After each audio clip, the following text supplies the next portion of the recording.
to him. So it's kind of funny seeing the way he throws a pitch and he gets something on the ball, and he could be effective for us as if Rosie struggles going into the stretch. Well, he went an inning during the eighth. He walked one. He struck out Castro to end the eighth, and that was a nice outing for him. As it's nice to see him come in and be that guy, that setup guy that maybe we haven't had over the past couple years, with not at his best last year, and maybe Carlos reeling from preparing as a starter all off season and getting to that point. Cardinals are shut down in the ninth, and Trevor Rosenthal comes in, and this looked like he was a little hyped up at first, but Rosie settled down, came in, got his inning in, struck out the side, got the save. So it's nice to see that for him, that he didn't come in and have that little struggle maybe that some people are going to have going in to the first week or two of the season. And it was actually nice to see the whole bullpen, Carlos Martinez, Jordan Walden, and Trevor Rosenthal, do that. Because them kind of pitchers that only pitch that one inning, that arm can get a little soft on you, to where you're not always feeling right when you're preparing in the bullpen, unlike the guys that get the 5 days off, even though they throw the pitches, the 100 pitches every fifth day. But some of these guys come in and they throw a lot of pitches, so that arm can get a little wore out. But it's nice to see on the first game of the season, and maybe the Cubs weren't all the way there, but it was nice to see the bullpen come out 3 innings of shutout baseball. It was also nice to see that even with the hits and everything that went on, the Cubs were 0 for 13 with runners in scoring position. So that shows that it shut it down when we really needed to.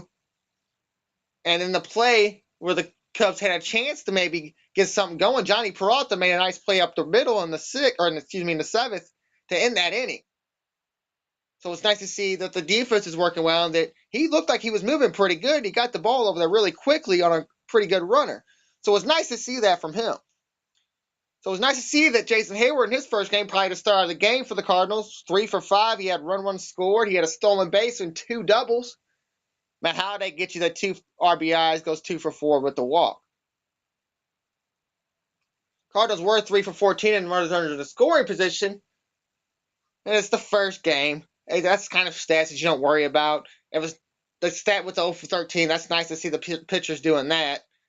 And hopefully the Cardinals can get better with the runners in scoring position, because you're not going to get this every game from your starting staff. And I said that last week last podcast when I said that when the starting 5 came in and had that .114 in their last 6 starts or so. So you want to start getting going with runners in scoring position and stuff.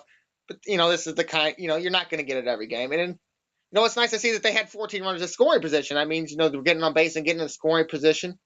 The Cardinals also had 4 steals, so they were getting running. You seen Peter Borges come in the 8th inning to be the spell to Halliday, be the guy to go out there, and he stole a base. He ended up getting the 3rd. That was in the 8th inning after the Halliday walk. So he didn't score, but it was, he went out there and showed that what he's here for. He's here for the lightning speed. And, it wasn't it was all that bad of a throw. It didn't go that far out, and he got the 3rd on it very easily. So it's nice to see that from him. It's also nice to see Wong get out there and stole a base. Carpenter attempted one. He missed. Hayward stole a base. Halliday stole a base, which was on a double steal. So obviously if they were attempting to throw anywhere, they were going to throw it on the 3rd. So it was nice to see that from the Cardinals on a pitcher that they know that doesn't throw to first base. So you try to get runners in scoring position every way you can. Definitely in a game where Ross isn't the best catcher and Lester never throws the first. So it was nice to see that to start off the season for the Cardinals. Cardinals do return to play tomorrow, as they were off today. Lance Lynn will start against St. Louis and Jake Arrieta. And you're hoping Lance Lynn builds off them 2 starts, with the 12 innings, only 2 earned runs allowed in his last 2 starts. So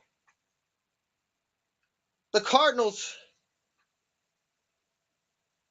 you're hoping this is what you get through the season is good pitching and then the hitting from Hayward, the RBIs from Halladay. And Lindor, he's going to be your second guy this season because of the injury to Walker. They're probably not going to push Walker too hard this season. So it'll be nice to see what we get tomorrow from him as the season starts to get it going. And then all the left-handers, instead of facing a left-hander, all left-handers don't have to get to face a right-hander.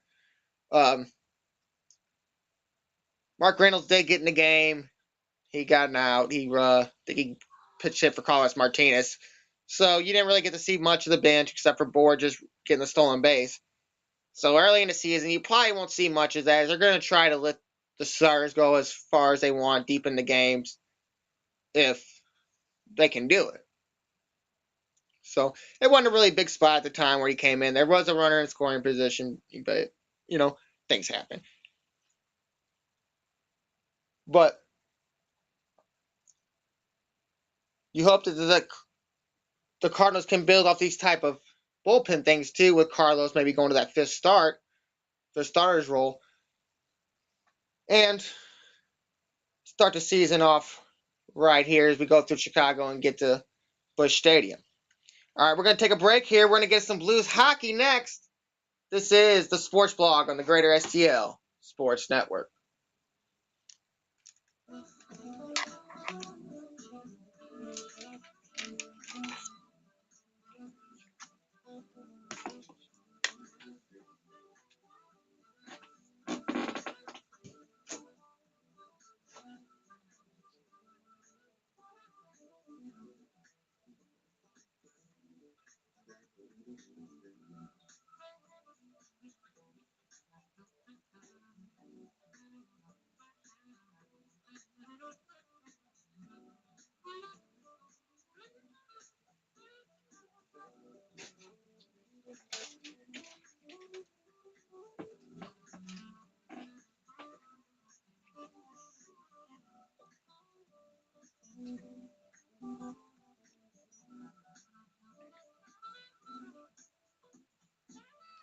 Hello and welcome back to the Sports Blog on the Greater STL Sports Network. Robert Bowlesby here with you. You can tweet me at rbowlesbyjr. You can tweet the network at Greater STLSN. That was a little bit of a long segment on the Cardinals. We're not going to do that on a single game every week. It was just kind of fun to get the season going. Kind of missed baseball.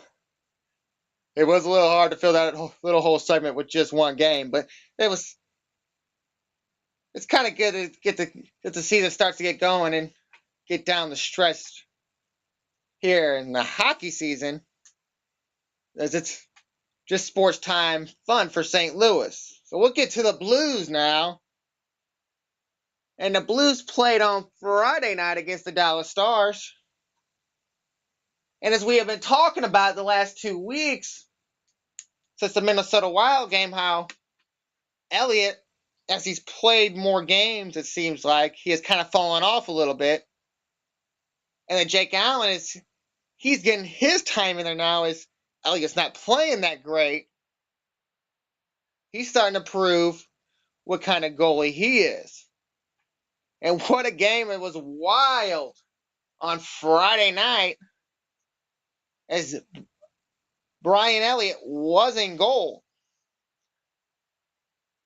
The Blues did win, and the score was not a hockey score. This was actually a good baseball score. A defensive-worthy football score. 7-5. And this was a game where Ken Hitchcock joked both teams played well on defense. And as we know for the Blues, the turnovers and stuff, the defense hasn't been playing well. But you don't like Dallas, also you could tell, didn't play very well. As the Cardinals did get on the board first, as Patrick Berglund, one of the guys we were talking about that needs to get going, as the Blues go down the stretch with the guys that are out, and Steen and Tarasenko, Berglund put his 11th in for the season. McCulloch with the assist, his 8th on the year total with the Penguins and the Blues, and Backus with his 31st. Now in the second, after the Dallas came and scored 2, Berglund did score his second goal of the game for his 12th of the season. Shattenkirk with his 33rd assist, and another guy that needs to get going that we don't mention as much. He's a third liner, and the third line hasn't been producing all that much this season, so we kind of skip over him as we're always looking at Berglund. But Dmitry Yaskin, it was only his 5th assist of the season. So it's another guy that has to get going. And then Schwartz scores again for the Blues to put them up. His 26th of the year. TJ Oshie with his 35th assist. Bouwmeester with his 10th. And for Bouwmeester, you're not really expecting him for the points, but the way he's been playing defense this season and getting the retarded penalties that he's been getting throughout the year, you have to get something from him. And it's at least he gets an assist in this game. Then the Dallas goes on a 4-goal run against the Blues to take the lead of 5-3. So this is just a back and forth game to where you could tell that the defenses are kind of maybe playing all-star game defense to where they're just letting the shooters go in, wind it up, and get it past the goalie. Well, after that 4 goals with Dallas led 5-3, Jaden Schwartz scores again to put his 27th of the year in. Assist from Petro, his 37th. Shattenkirk, his 34th. Great for a guy who's missed a lot of time this season to Shattenkirk to be up there near Petro, who's more of an offensive guy, and Shatty's more of a back and forth guy, a two-way guy, to have 34 with the time he's missed. Well, after the 4 straight goals for the Dallas Stars, the Blues go on a 4 straight goal run. As Michalek puts his second as a Blue in, his 4th on the season, to tie it up. Oshie with his 36th assist. Bouwmeester again with another assist, giving him 11. So it was nice to see that right there from the Blues. And then you get Pietrangelo, who gets a goal. And it's nice to see that from him, as we were just saying his offensive prowess to get in another goal. His goal was unassisted, so it sounds like a turnover for the defense for me for the Dallas Stars. And then Schwartz gets the hat trick, and he scores his 3rd on the empty netter, and that gives the Blues a 7-5 win. Now, there was 32 shots on goal for Dallas, so a lot more shots than Elliott has faced in the later games this season. But he only saved 27 of them. So, again, the 5 goals allowed is something you can't have. When as I said, he had 9 over his last 53 shots against him. So, that's showing that maybe that he's taking the number 1 a little too hard now as we're going down the stretch. Because if you know going down the stretch in the later years, Blues were always fighting to go maybe make him the number 1 guy over to Halak, as he was playing the big minutes down the stretch and being one of the best players on the ice for the Blues when they needed him to be. And it wasn't always injuries in the playoffs. When he was in the game, it wasn't always the goalie in the playoffs. Definitely when he was in the game, but it was, the injuries that the Blues got and the goals they couldn't score. So for Elliott, that's 15 goals against in his last 85 shots. That's a really high number for your number 1 goalie. So there's something that you're going to see as we go into the next game the Blues played, and it was a big game of where this number 1 spot for the goaltender thing has shifted. And we'll get right into that game that happened on Sunday night on Easter. And it was just like the St. Louis Cardinals. The Blues were playing their cross-state rival at the United Center in Chicago, and the Blackhawks. The Blues, coming into this game, have lost 6 straight games to the Blackhawks, being outscored 23-7. So if you lost this game this goes into the playoffs as the Blackhawks just own you, and there's no way to get past that. Now, another thing that Hitch did again, as I mentioned before, he switched up the lines again. And something the same people can't get chemistry with. There are certain lines if he keeps doing that. Well, maybe this is a team that just likes playing together and they don't need the chemistry. Maybe they already have the chemistry that is needed. As the lines going in this game is Backus was actually moved off the first line, replaced by Stastny, centering Schwartz and Oshie on the lines, on the wings. Backus centering the second line, Jokinen and Berglund were on the wings. Oh, excuse me, Yaskin and Berglund were on the wings. Jokinen was on the third line, Laterra centering, Ratty on the other ring. Then you had at the usual fourth line with Gott and Reeves. Well, Jake Allen was in goal, and it started off for the Blues with David Backes scoring his 26th goal. It was on the power play, assisted by Schwartz for his 34th, a guy that has played well all season. And it's nice to see that from him, getting another assist. And that's a guy that already had his career high in points coming into this stretch before that. And he's still building up the stats with the hat trick before this. And now getting assists in the first goal of the game of Backus, giving him 61 points on the year. Career high before that, I think, was 55. Shattenkirk, another assist in a game after he was +3 against Dallas. First goal of the game, power play. Assist for Shatty. And that tied Backus for 10th all-time power play goals in Blues history. It was his 10th power play goal on the season. Career high, so it's 10-10. That kind of works out. That now puts him in the top 10 in games, goals, assists, points, plus, minus. Like I said, he was tied for power play goals and also in the top 10 in shots. So that is an all-time great Blue right there. It also tied him for 10th in the all-time list. That was his 50th career power play goal. So he's moving up on these lists. It's coming around, and he's still kind of young. I mean, some of these hockey players play to 40. So he's still got a long way to go if these injuries don't affect him going on and the way he plays doesn't affect him. Well, Chicago did tie the game against the Blues. But then Olli Jokinen scores his first of the Blue. Ty Ratty with the assist. Petrolando with his 38th assist. So it was nice to see that for the Blues, to see another guy that doesn't get a lot of playing time come in, get the goal, make it 2-1, and that is his first goal as a Blue, and it was also the game-winning goal. This win put the Blues first in their division with 3 games left. They lead Chicago by 3, 1 point up on Nashville. And it was also their first regulation win at the United Center since February 3rd of 2010. So it's been a long time for the Blues. And like I said, when you had to come down the stretch, you needed to prove to these teams that you can do the things that you haven't done against them before and win games.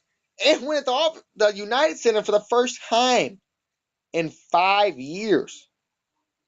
Now that's just crazy to even think about. Allen in the game became the first rookie to win at the United Center for the Blues since December 28th of 2005. It's almost 10 years since the last time a rookie goalie won at the United Center for the Blues. So even another crazy thing. And Jake Allen is the one doing it. Since the new year, he's did 10-1-2 on the season since the new year. He's 21-6-4 on the year, 10-3-3 on the road, and in that game he had a season high 38 saves. So it's nice to see him being effective going down a stretch, and now I think he's taking over this number 1 spot. How could you get away from him? And it kind of goes now as we come into today. If you heard Kenneth like last night saying he wasn't even going to go there, Jake Allen's going to get the start in the next game against the Jets. And what Hitch had to say on that was that I'm going with the hot hand. Well, your hot hand should be your number one goalie right now, and that's Jake Allen. But as we go back to the assist, it was nice to see that Ratty got in on the action. It was his second career assist in his 9 career games in the NHL. And he has been a top player in the NHL the last 2 years. This year, playing 59 games, 21 goals, 21 assists, 42 points, a +7. Last year in 72 games, 31 goals, 17 assists, 48 points, a +5. So a guy that's been playing very well for you in the AHL now gets his chance, and it's nice to see him get a assist on that third line, and on the game-winning goal. So maybe that gives him a little extra thing going down the stretch, and maybe you have him as one of your healthy scratches going into the playoffs, unless the Chicago Wolves are going to the playoffs. I mean, does it really matter if he's in the playoffs in the AHL, if he can maybe get a shot, just in case Stan Tarasenko will get hurt again, or maybe someone else gets hurt? You got another guy to back them up, other than just maybe the older guy in Jokic, and you got a younger guy in Ratty. But what I kind of wanted to do to finish this off is said I was going to talk about it in the last podcast, and I ran a little late, and that was talk about the guy we kind of gave up on when we signed Brian Elliott to that 1-year contract in 2011, and that was St. Louis native, graduate of Chaminade, Ben Bishop. Now, we gave up maybe, and what I'm saying is maybe you could have groomed the hometown kid. Maybe you could have kept him around, and you could have found maybe a second guy to go under Halak, because you knew Halak was going to be your guy. Now, this was in Peoria, and this is for the Blues when he was here. In his first season at Peoria, he was 15, 16-1, 281 goals against, 8.91. The next year, 09-010, 23-18 and 4, 277, 901. 2011, this is his last year before he was traded, 17, 14 and 2, 256 with a 914. So you see in them 3 years, he was getting better as it went on. Now that last year, the 17, 14 and 2 doesn't sound all that great, even though his goals against were lower and his save percentage was higher.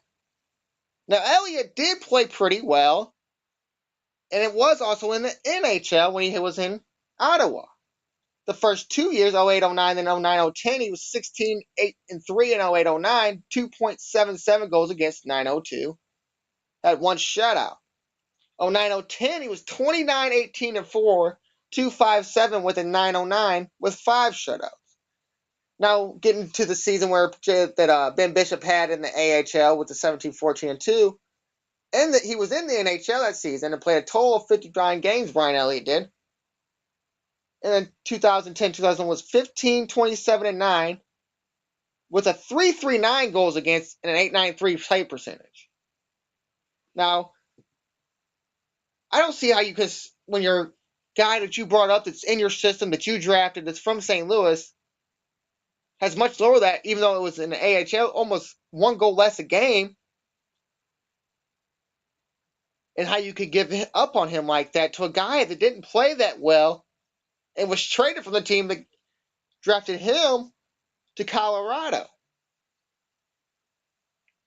And we did get Brian Elliott for a really good deal, $600,000 on a 1-year deal. So, I mean, that's cheap for a guy for a backup goalie. Now, he did come in that year in 2011, 2012 and just blow away everybody. He holds all the Blues goalie records are from him from that year of 2011, 2012. But we did only sign him to a 1-year deal. So we'll go back to Bishop's 2011, 2012.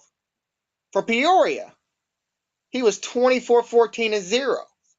He led the AHL with a 226 goals against and a .925 save percentage.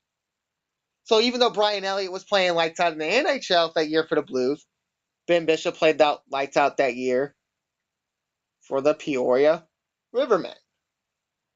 Now, we did trade him to the team that Brian Elliott lost his job to where he was traded to Chicago and the Ottawa Senators. So he never really proved it in the NHL, as he only played a career 13 games for the Blues. He went 4-5-1, 294 goals against him one year, 276 in the other year he played for the Blues with an 893 average save percentage. So that was the same that Ben Bishop had in his 2011 year, but in a lot more games than in the 4 years that Ben Bishop was in the system for the Blues, playing the 13 games in the NHL. Now, since he's come on and been a starter, these are the kind of stats that you kind of want to see from your goalie.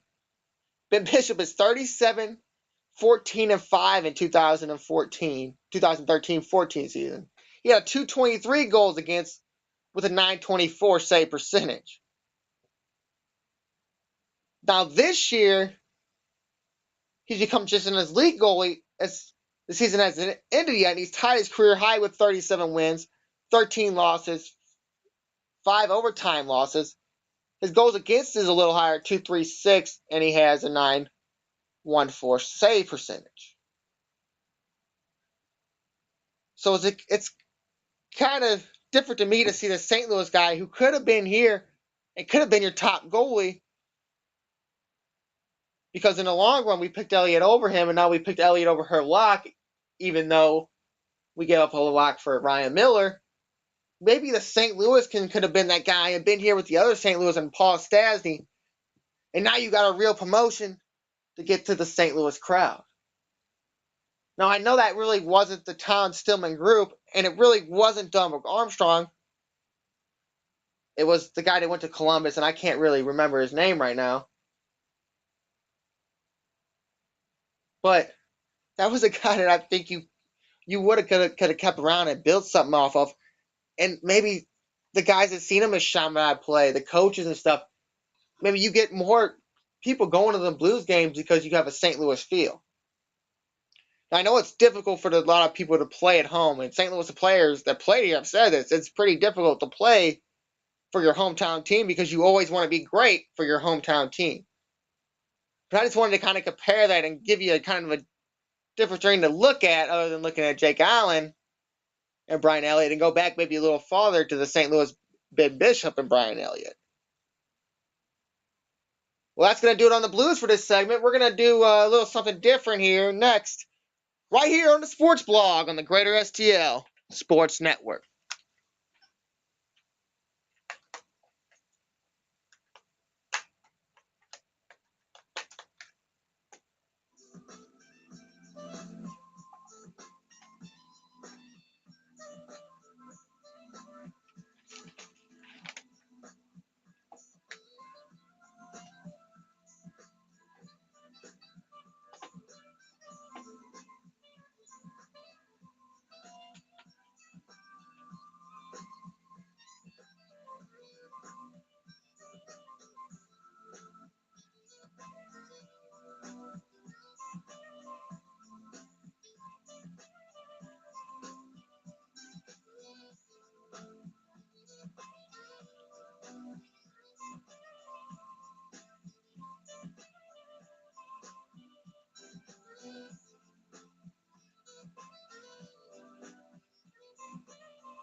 And welcome back to the Sports Blog on the Greater STL Sports Network. I'm Robert Bowlesby. You can tweet me at rbowlesbyjr. You can tweet the network at Greater STLSN.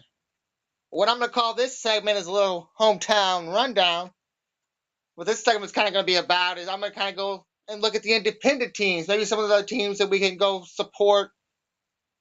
Well, maybe we can't afford to go support the Cardinals in the Rams and the Blues every game, we can support some other teams to help build the sports for around this area and maybe help some people out that really need help out, like independent businesses, the mom and pop stores, mostly the sponsors at these games that can't really afford to get themselves out there, but get themselves out there.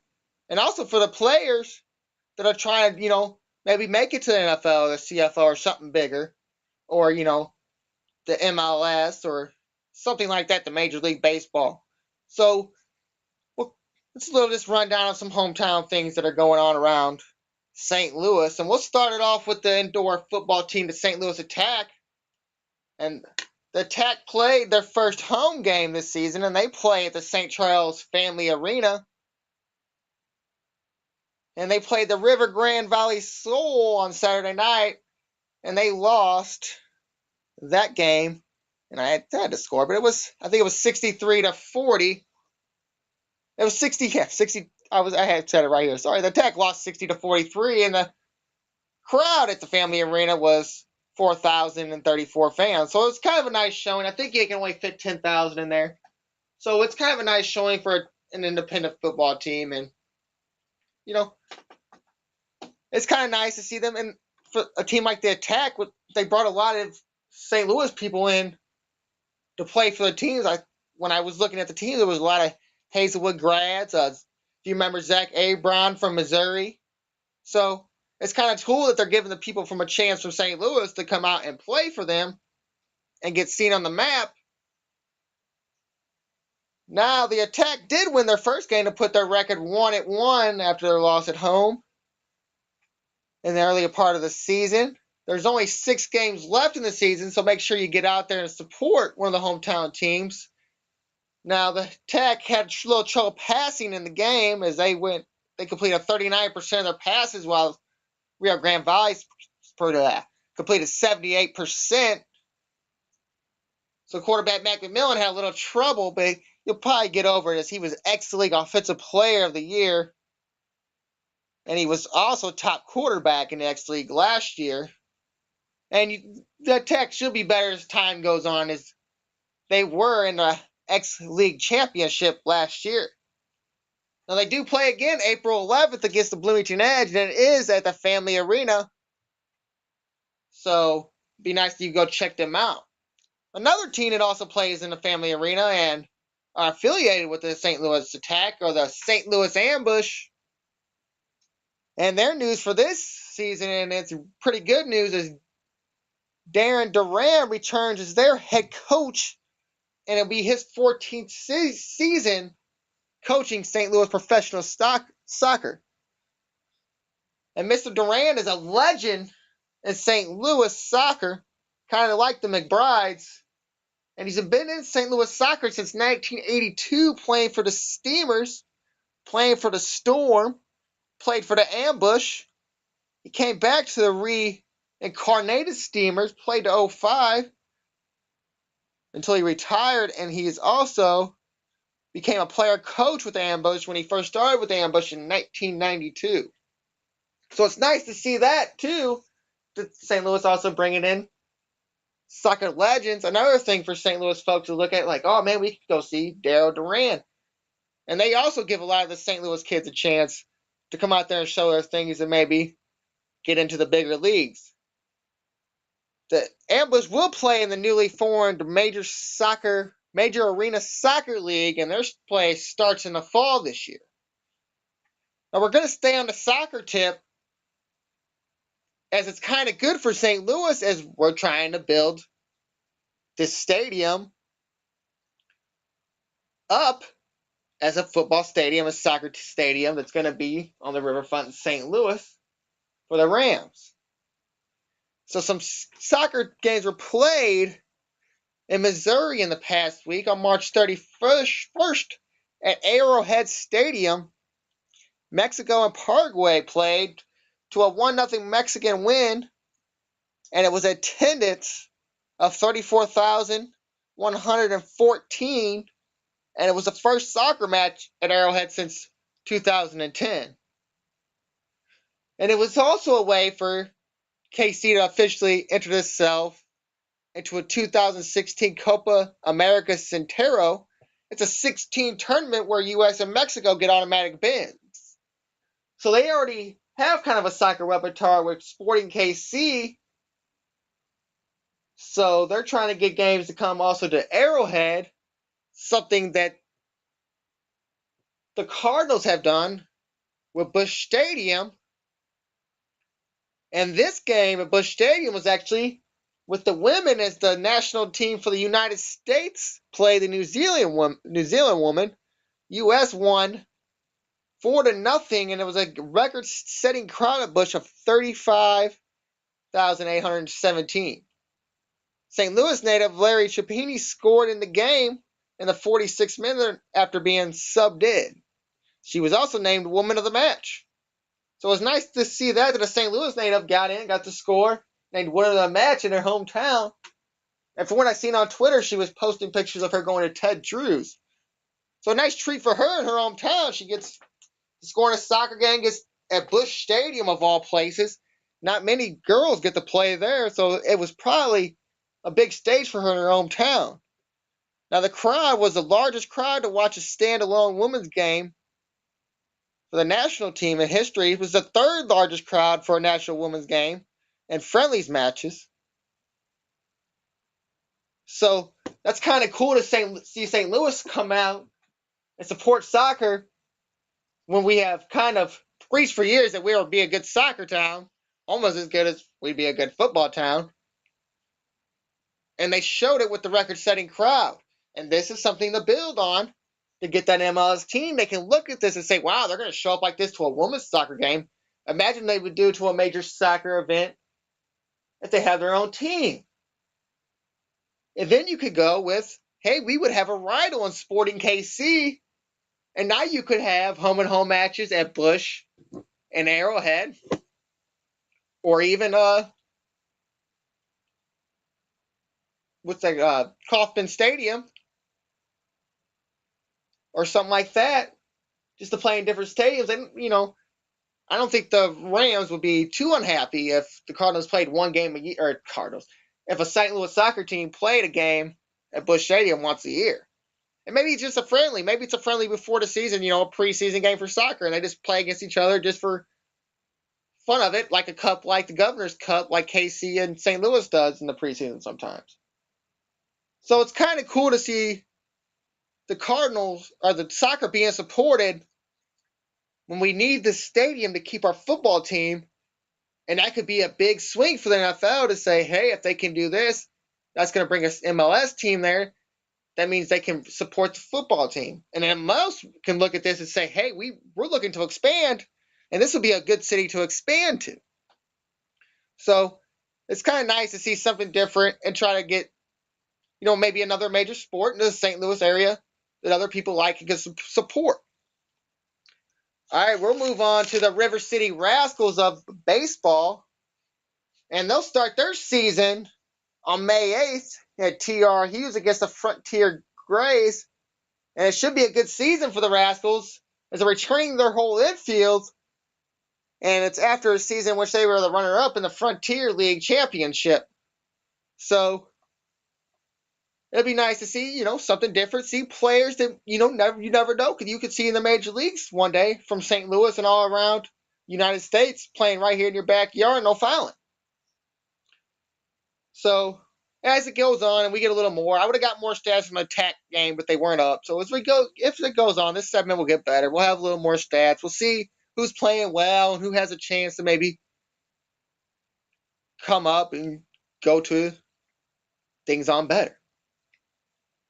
But before we get done, I wanted to talk a little bit about this national championship game, and that's Duke versus Wisconsin. And first time in a long time, Duke has been an underdog, is in their ESPN's rating, whatever they rate it. Wisconsin has a 64% chance of winning. And I never really watched a Wisconsin game before. Being a league owner is no better because the league owners that are making money it's kind of like those percentages in the country type shit where you really, really pull it up. You're like, oh, really? Only like 5% of people really crushing like that? It's the same thing for league owners. 90+% of league owners out there, because I know what it's like to be in those shoes. You're not making money, but there's a handful of league owners that really make money. Really, really make money. I could count on one hand that really, really make money. Some of the biggest league owners of all time are not only broke, but don't make money from battle rap. They just do events, and those events come and go, and they didn't walk away with nothing. They either went in the red or got even, or they didn't make no, even if they did make some, they made no real money. What you got to deal with is unfucking precedented. You're at the center. You have to know the business. You have to say when it's time to go spend $250,000 and when it's time to only spend $5,000 and be successful from it, or gain moments of success from it. Me, I'm still gonna tell you, be a blogger. Be a blogger. I think a lot of people misconstrue what battle rap is. It's a long, enduring job with very minimal rewards. The rewards are basically like props and you know, thank yous and shit like that. On this side, you know what I mean? Things can go well sometimes, but for the most part, you gotta book like 16 rappers for events, and you know what I mean? Like, they're not...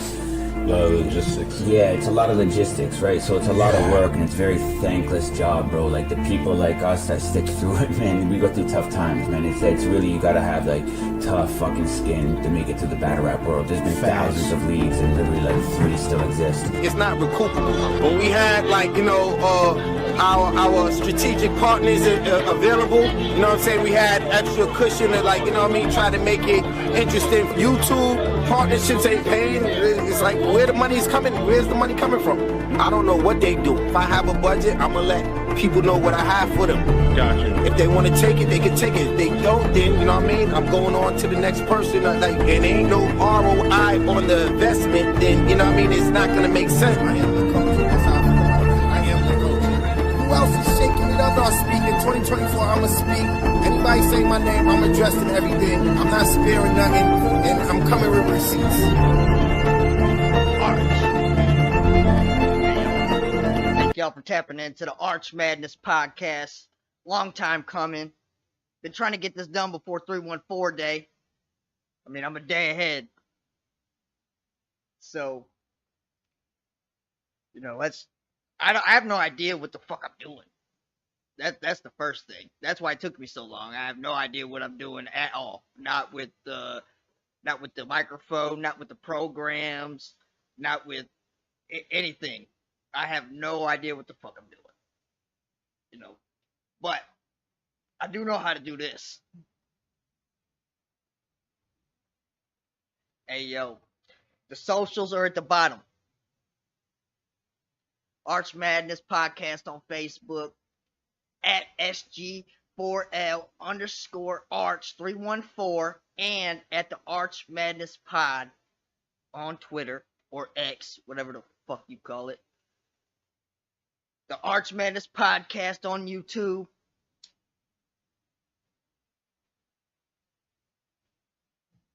You know, you can hit us up on Instagram at Arch Madness Pod. I don't really use none of this shit or know how. And as soon as I figure this out and how to upload this shit, you can hit me up on Twitch at Arch Madness Pod, baby. Now let's just get into this intro real quick. You know,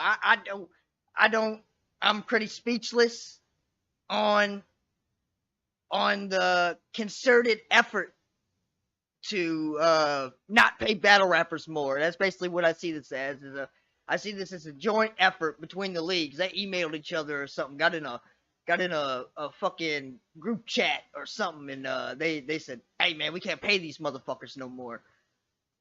That's basically what I think it is. I don't think battle rap's dying at all. You know, I think it's just fine. I think it could be dying for some people, and those people might want to ask themselves what's their part in it. You know, like, if their battles were easily accessible, or if the apps don't crash, or if the pay-per-view streams work, or if the cards are even worth what you're asking us to pay. I mean, that's the first thing, is you guys are trying to put out product that isn't as good anymore. And then at the same time charge us more. Like, I understand. You know what I mean? I understand how you think business might go, or how you think you might try to turn this business into that. But this is a whole different game. This ain't like other things for a reason.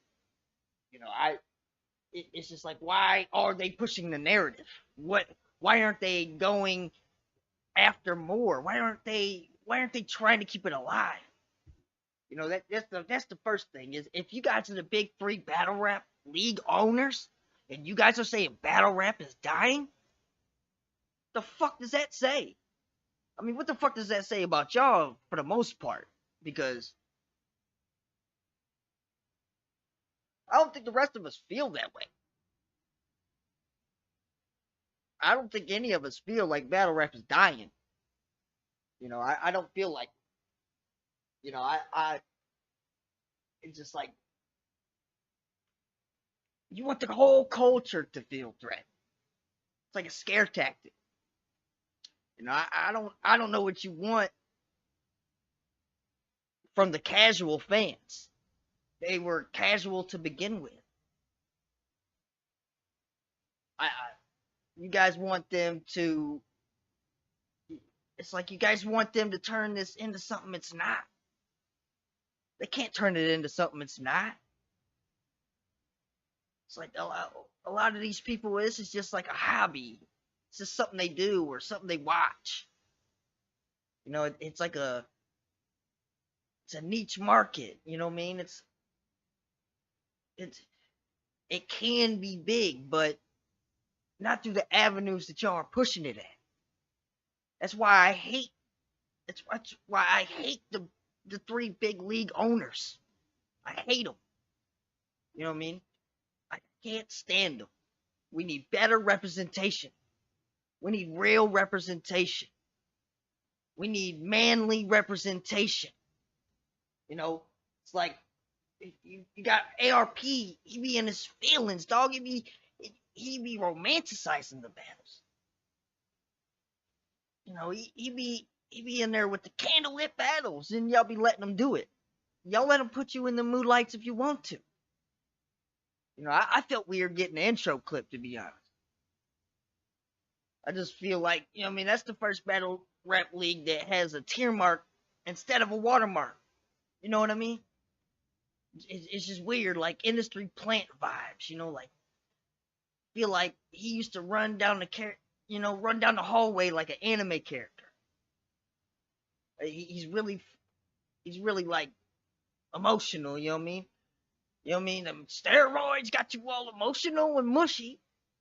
You know what I mean? It's just like, we need better representation. Then we got Organic, who he's the absolute worst. I can't stand him. Not only does he sound fucking terrible listening to,